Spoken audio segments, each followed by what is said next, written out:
Super এইটের table নিয়ে কিন্তু এবার একের পর এক অসন্তোষ ধরা পড়ছে। অ্যাডাম জাম্পা জানিয়েছিলেন যে একদম ঠিক হয়নি।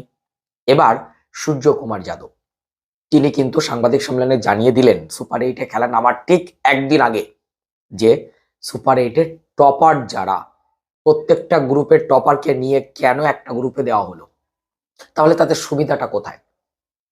আর যারা দ্বিতীয় স্থান পেল তারা এক গ্রুপে কেন? তিনি এমনও জানিয়েছেন তার যদি ক্ষমতা থাকতো তাহলে তিনি বদলে দিতেন। কারা এটা করেছে সেটা নিয়েও একটু ব্যঙ্গ শোনা গেল সূর্যকুমার যাদবের সুরে, যদিও তার কথার মধ্যে একটা সদাহাস্য ব্যাপার থাকে। আজকে সুপার এইটের প্রথম ম্যাচে একেবারে পাকিস্তান কিন্তু একটা দারুণ তহফা পেয়ে গেল।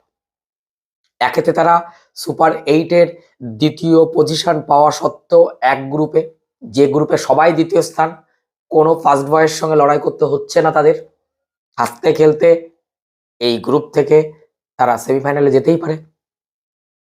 আর আজকে বৃষ্টি তাদের সাথ দিল, কারণ সব থেকে কঠিন প্রতিপক্ষ ছিল কিন্তু আজকের প্রতিযোগিতাটা।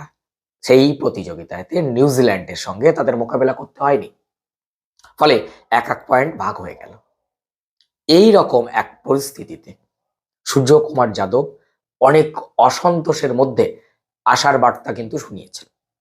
আমরা সবাই বলছি যে অভিষেক শর্মা পরপর 3টে ডাক দেওয়ার পর নিশ্চয়ই সুপার এইটে প্রথম ম্যাচ, বিগ ম্যাচ, গতবারের 2 ফাইনালিস্ট সাউথ আফ্রিকার সঙ্গে ইন্ডিয়া মাঠে নামতে চলেছে। সেই সময় অভিষেক শর্মাকে হয়তো বসিয়ে সেখানে সঞ্জুকে আনার প্ল্যান হচ্ছে কি হচ্ছে না।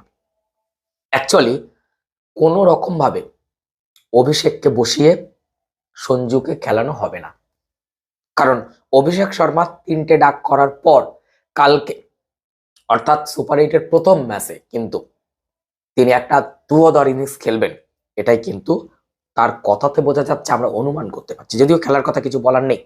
সূর্যকুমার যাদব কিন্তু স্পষ্টত জানিয়েছেন যে এ নিয়ে তার কোনো মাথা ব্যথা নেই। অভিষেক শর্মাকে নিয়ে যারা মাথা ব্যথা করছে তারা করুক।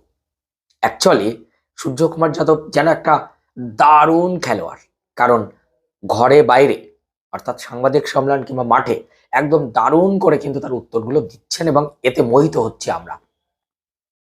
সদাহাস্য এইরকম একজন ক্যাপ্টেন কিন্তু আমরা চেয়েছিলাম, যেটা আগের বার 2024 আমরা দারুণভাবে হ্যান্ডেলিং করতে দেখেছি হিটম্যানকে। তার যোগ্য উত্তরসূরি হিসাবে সূর্যকুমার যাদব কিন্তু এই বিশ্বকাপটা দারুণভাবে চালিয়ে নিয়ে যাচ্ছে।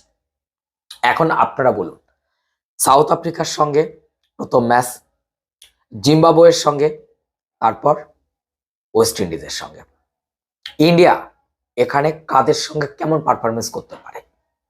প্রথম ম্যাচ, বিগ ম্যাচ, মাঠও বড়, আহমেদাবাদের এই মাঠে কিন্তু টসে জিতে ইন্ডিয়া কখনো আগে ফিল্ডিং করতে চাইবে না, তারা ব্যাটটা করে নিতে চাইবে, কারণ ব্যাটিং শক্তিটা অনেক বেশি ইন্ডিয়া ছিল, কিন্তু অভিষেক শর্মা যেহেতু রানটা করতে পারছে না, তাই হয়তো প্রথমেই তাকে লেলিয়ে দেওয়া হবে, যাও রান করে এসো। এইরকম একটা পরিস্থিতি হতে পারে। আপনার কি অভিমত? সত্যি ইন্ডিয়ার আগে ব্যাট করা উচিত না পরে? যদি বোর্ডে 220 লেগে যায় তাহলে কিন্তু সাউথ আফ্রিকা মোটেই পারবে না, তবে 170-80 সাউথ আফ্রিকার জন্য বেশি রান নয়। এদিকে জিম্বাবুয়ের সঙ্গে যখন খেলাটা হবে তখন কিন্তু অনেকটা ফ্রি খেলবে ইন্ডিয়া, কিন্তু সেখানেও একটা কিন্তু সতর্ক বার্তা রাখতে হবে যে জিম্বাবুয়ে কিন্তু সম্প্রতি অস্ট্রেলিয়া এবং শ্রীলঙ্কাকে হারিয়েছে, ফলে এই দুটো হার জিম্বাবুয়ের গিয়ারটা অনেক বাড়িয়ে দিয়েছে, তাই ইন্ডিয়াকে একটু সতর্ক থাকতে হবে। শেষমেশ যাদের সঙ্গে ইডেন গার্ডেন্সে নামতে চলেছে তাদের সঙ্গে ইন্ডিয়ার পারফরমেন্সটা কেমন হয় সেটাই এখন দেখার। ওই দিন হয়তো আমি গ্যালারিতে থাকবো, লাইভ হয়তো আপনাকে অনেক কিছু দেখাবো, তবে ওয়েস্ট ইন্ডিজের সঙ্গে ইন্ডিয়ার খেলাটা কিন্তু বেশ চমকপ্রদ হতে চলেছে এবং এই বিশ্বকাপে সব থেকে বিগ ম্যাচ মনে করি ওটা।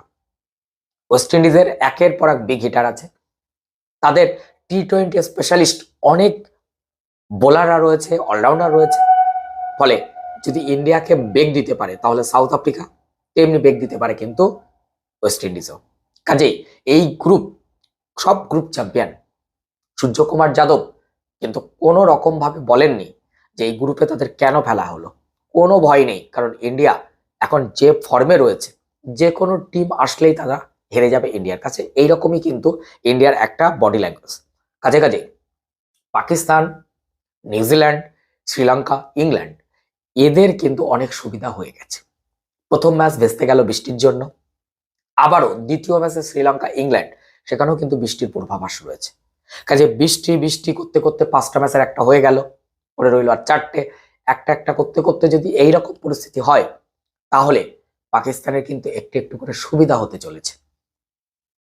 ভারত এবং পাকিস্তান সেমিফাইনাল না ফাইনাল, কোথায় আপনারা দেখা করতে চান? কি মনে হচ্ছে কেমন ভাবে এই খেলাটা এগিয়ে যেতে পারে? যেখানে ভারত এবং পাকিস্তান সেমিফাইনাল যদি হয়, তাহলে তো আমি বলবো একদম মক্ষম হবে। তার কারণ ওদেরকে ফাইনালে উঠতে দেওয়া যাবে না।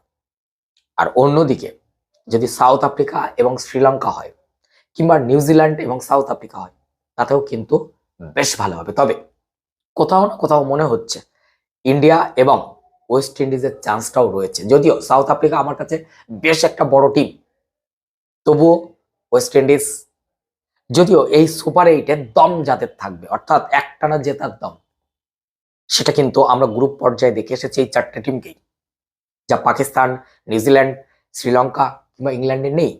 ফলে গ্রুপ 3টে ম্যাচ জিততে হবে, সেমিফাইনাল জিততে হবে, ফাইনাল জিততে হবে, অর্থাৎ 5টা ম্যাচ টার্গেট করে প্রত্যেকটা জেতার জন্যই এগিয়ে যেতে হবে।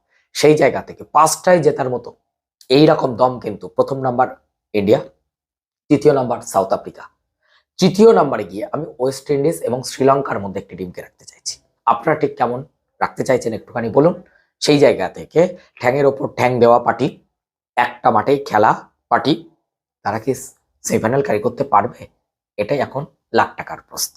আর এরকম বৃষ্টি হতে হতে কলম্বোয় প্রত্যেকটা ম্যাচ যদি বিঘ্নিত হয়, তাহলে একটু বেটার টিমদের কিন্তু অনেক সমস্যা হচ্ছে। যেমন আজকে নিউজিল্যান্ডে, আজকে তারা হাসতে খেলতে হয়তো পাকিস্তানকে হারিয়ে দেবে এই আশা নিয়ে তারা কিন্তু মাঠে নামতে চাইছিল, যেখানে পাকিস্তানি ক্যাপ্টেন থেকে তাদের প্রত্যেকটা প্লেয়ারের এবং ড্রেসিং রুম যেভাবে হাসি ঠাট্টায় তারা মজে গেছে, তাতে বোঝা যাচ্ছে বৃষ্টিটা হওয়াতে তারা নিউজিল্যান্ডের হাত থেকে নিশ্চয়ই বেঁচেছে। আপনার কি অভিমত নিশ্চয়ই জানাবেন। আর চ্যানেলে নতুন হলে অবশ্যই চ্যানেলটি সাবস্ক্রাইব করে পাশে থাকা বেল আইকনটি প্রেস করবেন। এইরকম তথ্য সমৃদ্ধ ভিডিও পেতে অনেক সুবিধা হবে। ফেসবুক থেকে দেখছেন তাহলে অবশ্যই একটু ফলো দিয়ে রাখুন।